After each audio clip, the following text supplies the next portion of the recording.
Hello friends, welcome to my YouTube channel cooking journey with ફ્લેવરમાં હું મેઘા પંચાલ આપનું સ્વાગત કરું છું। તો મિત્રો, મારા ઘરે તમે ઉત્તરાયણની તૈયારી કરી દીધી છે, તો આપ સૌ મિત્રોને ઉત્તરાયણ અને મકર સંક્રાંતિની હાર્દિક શુભકામના। આજે આપણે બનાવીશું પરફેક્ટ માપ સાથે માવા ચીક્કી। તો ચાલો બનાવવાની શરૂઆત કરીએ।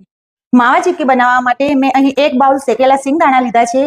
આ સિંગદાણાને આપણે મિક્સર જારમાં લઈને ગ્રાઇન્ડ કરી લઈશું।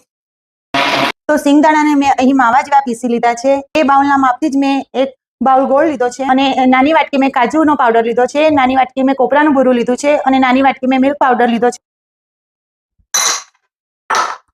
હવે આ બધી સામગ્રીને આપણે હાથ વડે મિક્સ કરી લઈશું।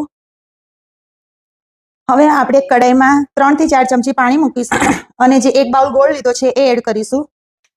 અહીં આ માવા ચીક્કીમાં આપણે ગોળનો પાયો નથી કરવાનો, આપણે ખાલી ગોળને મેલ્ટ જ કરવાનો છે। હવે જે આપણે આ સામગ્રી તૈયાર કરી હતી એ એડ કરીશું।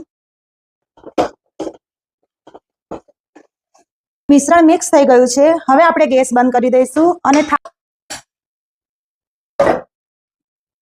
હવે વાટકીની મદદથી આપણે ચીક્કીને આ રીતે ટેપ ટેપ કરી દઈશું।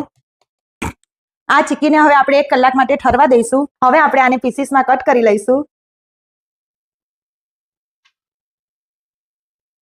તો પરફેક્ટ માપથી માવા ચીક્કી બનીને તૈયાર છે।